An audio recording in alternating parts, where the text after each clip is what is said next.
కేంద్రం అంటే మా ఈటల రాజేందర్ అన్న గారు, అలాగే మా కేంద్ర పెద్దలు కిషన్ రెడ్డి అన్న గారు, వాళ్ళందరూ నన్ను మళ్ళీ సెకండ్ సారి నాకు ఈ అవకాశం ఇచ్చినందుకు వాళ్ళందరికీ ప్రత్యేక ధన్యవాదాలు తెలియజేస్తాను.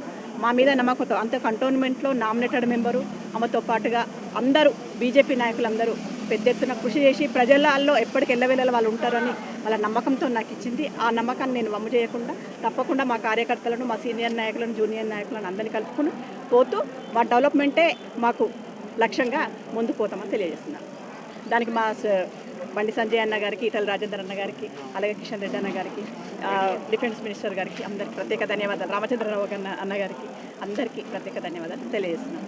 రాబోయే రోజులలో కంటోన్మెంట్ను మంచి డెవలప్మెంట్ చేస్తుంది. 303 కోట్లు ఆల్రెడీ కేంద్రం నుండి తెచ్చిన మా ఈటల రాజేందర్ అన్న గారు, అలాగే కిషన్ రెడ్డి అన్న గారికి వాళ్ళ ఆధ్వర్యంలో మేము కంటోన్మెంట్ డెవలప్మెంట్ చేసి చూపిస్తామని తెలియజేస్తూ, అలాగే 119 నియోజకవర్గాలలో కంటోన్మెంట్ అనేది ఫస్ట్గా మేము తీర్చిదిద్దాం. మా భారతీయ జనతా పార్టీ కార్యకర్తలు అలాగే లీడర్లు అందరం కలిసి తెలియజేస్తాం. ఎంపీ గారు ఎలక్షన్స్ రావాలని కోరుతున్నారు. తప్పకుండా దానికి మేము కూడా సుముఖంగా అంటే మాకు రావాలే ఎలక్షన్లు వస్తే కదా 5 ఏళ్ళు కూడా ఉండొచ్చు. హాయిగా ఇంకా ప్రజలకు సేవ చేసుకుంటాం. ఇప్పుడు 1 ఇయర్ మనకు వచ్చే దీనికన్నా ఎలక్షన్ రావాలని మేము కోరుకుంటున్నాం, మా ఎంపీ గారు కోరుకుంటున్నాం. కాకపోతే అది ఇష్యూ కేంద్రంది కాబట్టి, కేంద్రంలో ఇది సెన్సిటివ్ ఇష్యూ కాబట్టి ప్రతి కంటోన్మెంట్ ఇప్పుడు 62 కంటోన్మెంట్లలో అన్నిట్లలో ఇప్పుడు ఎలక్షన్లు జరుగుతలేవు కాబట్టి వాటితో పాటుగానే ఇది జరగాలి కాబట్టి దాన్ని వాళ్ళు ఆ నిర్ణయం తీసుకుంటారు. ఆ నిర్ణయానికి మేము కట్టుబడి ఉంటాం.